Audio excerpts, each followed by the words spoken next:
कली जुगे नाम बिना गति नहीं एटा महाप्रभु कहले से ही हरिनाम प्रवर्तक थे।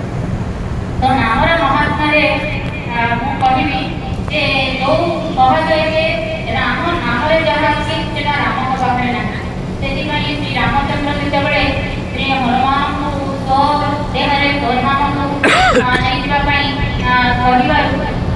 कहले जे आपणकर नाम ये रही मोर आनंद आपण नाम भूल कर चाहूँगी से आज भी श्री हनुमान जी तो देहरे अच्छा जो भी रामचरित मानस हुए से उपस्थित रुहन। तो नाम बहुत महात्मा अच्छी आए वृंदावन धाम केवल नाम नहीं कि जड़े साधु किपरि 12 वर्षर प्रारब्ध गोटे दिन से भोग कर राम विषय आज कहना जड़े महान संत थे से राधाराणी उपासक थे एवं प्रतिदिन राधाराणी मंदिर सफा करने फूल सजाइवा गाधेवा ये सब से दिनचर्या पूरा करती संध्या समय प्रवचन दिखती कथा करती राधा कृष्णकर कथा लीला कथा से कहते एमती गोटे दिन से लीला कथा कहते प्रवचन देते से समय से देखिए पाखे रही जड़े कला जड़े गोटे कला पुरुष छड़ा से किसी कहूनी केवल अनेक रही ये लीला कथा कही चलिए किसी पचारे एमती दिन पर दिन गला 7 दिन है से संख जन साधु जन डाकी पचारे तुम एमती कहीं सब ढड़ा हो ना कि पचार ना कि कहूच। तो से कला पुरुष जन कहले जे मु आपणकर 12 वर्षर प्रारब्ध माने देखो से साधु से संत ही थे प्रारब्ध देह को आसवा अनुमति पचार तो कहते जे मुझे 12 वर्षर बहुत जन्म गोटे प्रारब्ध जोटा कि मुझे शरीर को 12 वर्ष आसवाई अनुमति चाहूँ। तो से कहले साधु जन संत जन कहले जे मो पाखे समय ना मो पाखे बहुत काम अच्छी मो राधाराणी सेवार गोटे समय खेड़ा करने को चाहे ना मो पाखे समय ना जहाँ जहाँ देखी भोट देवे बट तार दिन सेम सी आसिले कहले हो मुझे आप कहे 12 वर्षर प्रारब्ध को गोटे वर्ष क्षय कर ये से कहले जे ना से गोटे वर्ष भी मुझे नष्ट कर तो मो राधाराणी सेवार मुझे गोटे वर्ष भी नष्ट करमती चलला दिन पर दिन से कहले जे ठीक अच्छे आप अनुमति दिखती गोटे दिन में मुझे प्रारब्ध को क्षय कर साधु जन कहले ठीक अच्छे सका तुम जदि राधाराणी सेवा हो दिन सारा कबाट बंद करके रहीदेवी आर दिन सका सेवा को जापे तो ये ठीक अच्छे से राजी हेल्ले सेवक मान कहले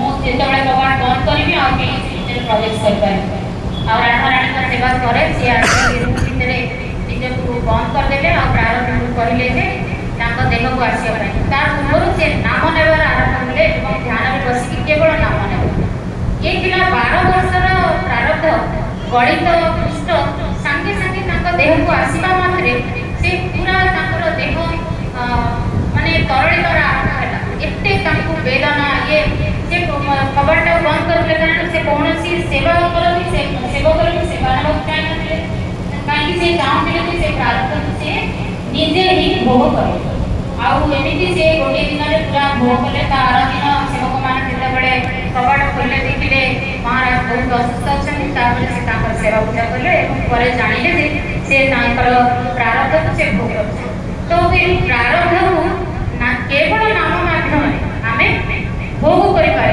ठाकुर कहते सूर्य पाखे चंद्र समस्त मो पाखे प्रारब्ध छोट केवल आम ठाकुर नाम नहीं नाम विश्वास रखा निश्चित रूप आम से प्रारब्ध भाया जिनस ठीक पार जोटा कि ठाकुर कहते प्रारब्ध तो भोग अवश्य पाए आम भोग कर आमको से जना पड़ोनी क्या नाम नाम साहाय्य आम से सब कष्ट को आम दूर कर नाम त्रुटि रही जाए आम नाम तो लो कि କିନ୍ତୁ ସେ ନାମ ଶକ୍ତିବାନ ହୁଏ।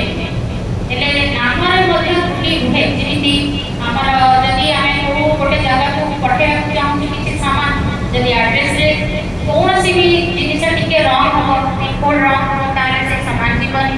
ବା ଆଜିକାଲି ଇମେଲ ମାଧ୍ୟମରେ ମଧ୍ୟ ଆମେ କୌଣସି ଲେଟର ପଠେଇବାକୁ ଚାହିଁଛୁ, ଯେ ଇମେଲରେ ବି ଗୋଟିଏ ୱାର୍ଡ ଯଦି ଗୋଟିଏ ଲେଟର ଯଦି ଟିକେ ରଙ୍ଗ ଅଛି, ତାହେଲେ ମଧ୍ୟ ସେ ମେଲ ପହଞ୍ଚେ। ତାହେଲେ ନାମରେ ମଧ୍ୟ କୌଣସି ତ୍ରୁଟି ରହିଲେ ମାନେ ସେଇ ଏଇ ଯୋଉ ନାମ ନାମିକ ପାଖରେ ପହଞ୍ଚିବ, ସେଟା ପହଞ୍ଚି ପାରେ ନା। ତ ଶାସ୍ତ୍ରରେ କେମିତି ଦେଇଛି 10ଟି ତ୍ରୁଟି ଶାସ୍ତ୍ରରେ ଅଛି। ଯେମିତିକି ଆମର ସନ୍ତକବି ତୁଳସୀଦାସ କହିଛନ୍ତି ଯେ राम नाम सबरी कहे, दशरथ कोई न कहे, एक बार दशरथ कहे, कोटि जन्म फल होए। राम नाम समस्ते कहने, दशरथ माने रामଙ୍କର ପିତାଙ୍କ ନାମ, ଦଶରଥ ମାନେ 10ଟି ମହାଭୂଲ।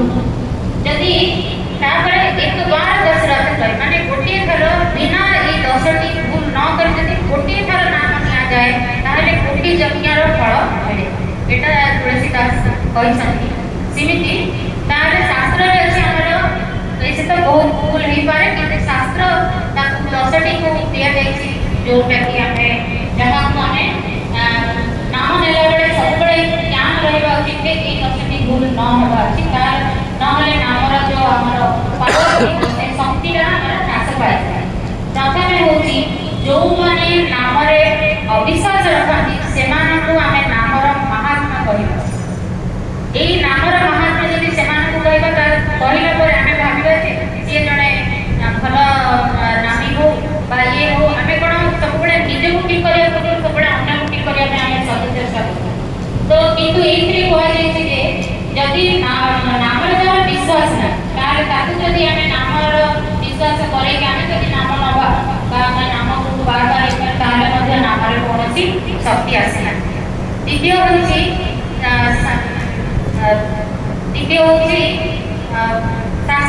ଶାସ୍ତ୍ରରେ ଅବିଶ୍ୱାସ ରଖିବା, ଶ୍ରୁତିରେ ଅବିଶ୍ୱାସ ରଖିବା। ତୃତୀୟ ହେଉଛି ଶ୍ରୁତିରେ ଅବିଶ୍ୱାସ ରଖିବା। ଚତୁର୍ଥ ହେଉଛି ଗୁରୁଦେବଙ୍କ ବାକ୍ୟରେ ଅବିଶ୍ୱାସ ରଖିବା। ପଞ୍ଚମ ହେଉଛି ହରିହରଙ୍କ ମଧ୍ୟରେ ଭେଦ ରଖିବା। ବିଷ୍ଣୁ ଆଉ ଶିବ ହେଉଛନ୍ତି ଗୋଟିଏ, ଆଉ ହରିହରଙ୍କର ଯଦି ତାଙ୍କ ଭିତରେ ଆମେ ଭେଦ ରଖିକି ଆମେ ନାମ ନେଉଛେ, ତାହେଲେ ମଧ୍ୟ ନାମର କୌଣସି ଫଳ ହୁଏ ନାହିଁ।